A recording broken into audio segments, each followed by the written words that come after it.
I have something to share with you today that is truly profound, something that has the power to change the way relationships work. By applying the principles in this video, it can reshape the way connections are made with others. It can bring a new sense of freedom into your life. This isn't a quick fix. It's just one step on a longer journey. As these principles are applied, you'll feel a lightness, a sense of space to be yourself, and the freedom to love without losing yourself. This video dives into the story of a young man named Alex. In his late teens, he realized something was off with how he connected in relationships. He decided to find answers and a solution to his problem. Alex was not happy with himself, and how he had negative energy that was holding him back from having a positive and healthy relationship. The message that I want to send out is that relationships are an important part of our spiritual journey. And the more positive energy we put into that, the more positive that will come out of it. Not just for you, but for everyone. I want everyone who listens to this message to be filled with love and joy and genuine happiness. I hope that this short message will help guide you through troubling times should they arise with your relationships. Hello, my name is Alex. When I look back on my own journey of healing, one of the most pivotal experiences came from spending a week at a treatment center for addictions. Now, I wasn't there because of my own substance use, but because my life was deeply affected by someone close to me who had struggled with alcoholism. I joined a group for those who were living in the shadow of a family member's addiction. And it was there that I was first introduced to the concept of codependency. I'll never forget sitting in that circle and hearing about something called the Personal Bill of Rights. It stopped me in my tracks. I learned that I had the right to say no. I had the right to change my mind. I had the right to set boundaries. I had the right to speak my truth. And here's the part that really struck me. Even though exercising these rights might sometimes lead to consequences like disappointing someone or sparking conflict, they were still my rights. I was allowed to live as my own person. The idea was revolutionary for me, because the truth was, I had been so wrapped up in another person's life and moods that I was losing my own identity. I was entwined to the point where their emotions became my emotions. If they were angry, I felt I had to be upset too.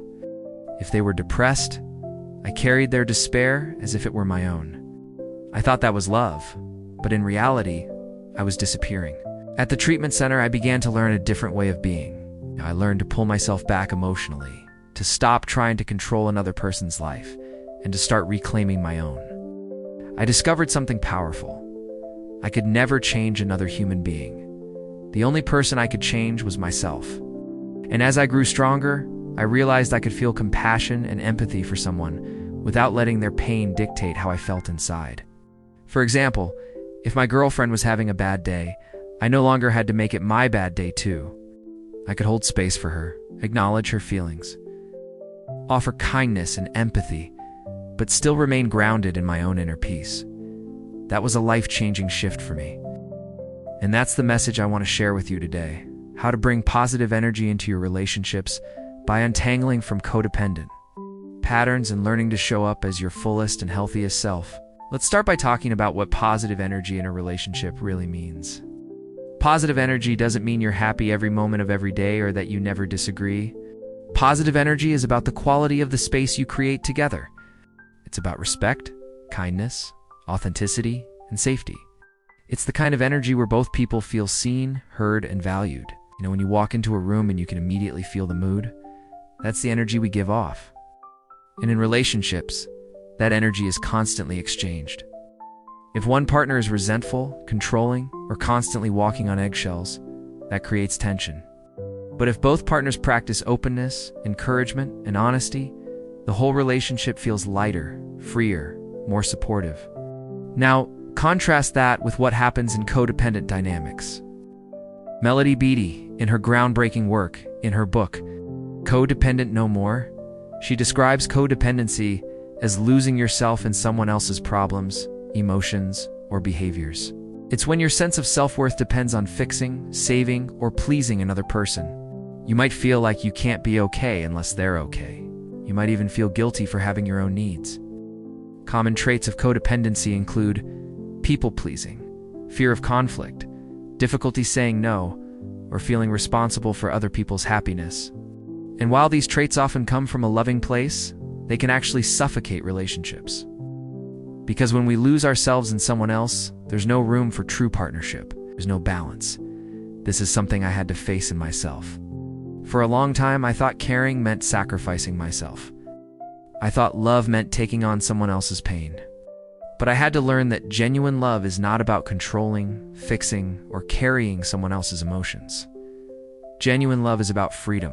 It's about standing side by side as equals, not merging into one another until both people are drowning. That's why the personal Bill of Rights was so important for me. It gave me permission to live as an individual within a relationship. Let me share a few of these rights with you because they can transform the way you see yourself and your partner. You have the right to say no without feeling guilty. You have the right to change your mind. You have the right to make mistakes. You have the right to your own feelings and opinions. You have the right to express them. You have the right to your own needs, even if they differ from someone else's. Think about that for a moment. How many times have you silenced yourself to keep the peace? How many times have you said yes when you wanted to say no? How many times have you carried guilt for simply being human? Living by your personal Bill of Rights doesn't mean you stop caring about others. It means you stop abandoning yourself. And when you stop abandoning yourself, you actually bring more authentic love into your relationships. Because you're no longer giving out of fear or obligation. You're giving out of freedom. Now, I want to be clear. Choosing to live this way doesn't mean there won't be consequences. When you start setting boundaries, not everyone will celebrate. Some people may push back. Some may accuse you of being selfish. Some may try to guilt you back into old patterns. That's normal. But the more you practice standing in your truth, the more natural it becomes. The people who truly love you will adjust. So how do we start making these shifts in real life? It begins with reflection and awareness. Start by asking yourself some simple but honest questions. Do I often feel responsible for other people's feelings? Do I try to fix or rescue my partner when they're upset? Do I lose my sense of identity in relationships? Do I say yes when I really want to say no? Do I avoid conflict at all costs? If you answer yes to these questions, it doesn't mean you're broken. It simply means you've developed codependent habits, often out of survival. Maybe you grew up in a household where emotions were unpredictable, and you learned to keep the peace by pleasing others. Maybe you saw a parent sacrifice themselves endlessly, and you thought that was the definition of love. These patterns are common, and they can be unlearned. Awareness is the first step. When you catch yourself slipping into codependency, pause. Take a breath. Ask yourself, is this mine to carry? Is this really my responsibility, or am I trying to control something that isn't mine? One of the most freeing lessons I learned was this: I have no business trying to control another person's life. My only responsibility is my own. It doesn't mean I stop caring. It means I stop overreaching. It means I give people the dignity of living their own journey, even if that journey includes mistakes, struggles, or choices I wouldn't make.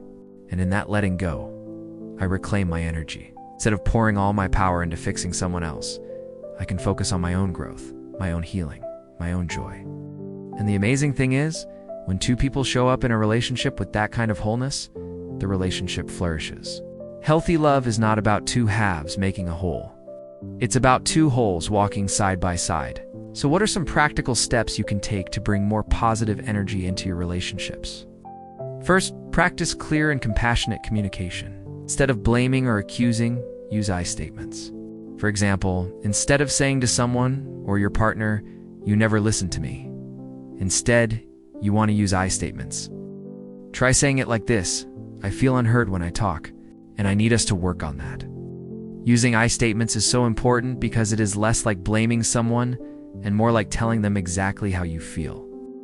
It's a subtle shift, but it changes the energy from attack to invitation for them to understand your emotions. Second, give your partner space to have their own emotions. If they're upset, don't rush to fix it or take it on as your burden.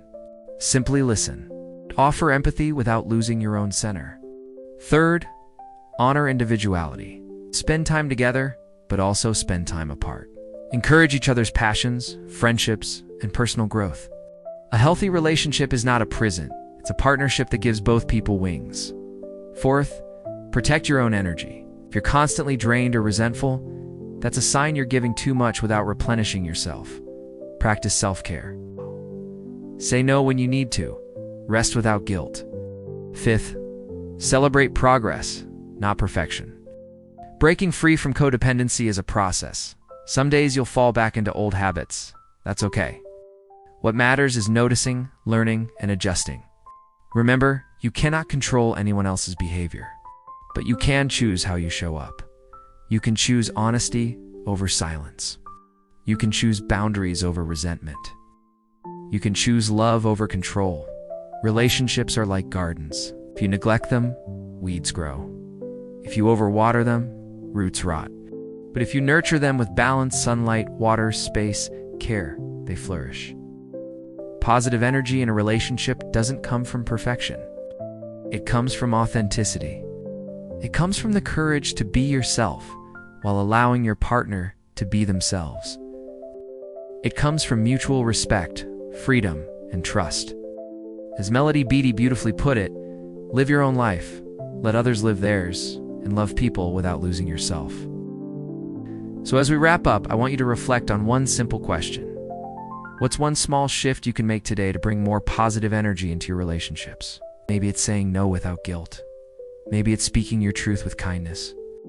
Maybe it's letting go of trying to fix someone and focusing on your own growth instead. Whatever it is, take that step. Because when you choose to honor yourself, you invite healthier love, deeper connection, and lasting joy into your life. And remember, you have the right to your own feelings, the right to your own boundaries, and the right to live as your authentic self. You are worthy of a relationship that brings out the best in you, not the one that drains the life out of you. Carry this with you and let it be the beginning of a new chapter where your relationships are grounded in freedom, respect, and positive energy. If there is someone you know who could really use hearing this message, please send this to them. By applying these principles, you will live a healthier and more enriched life. Please share this, like and subscribe. I'll see you next time.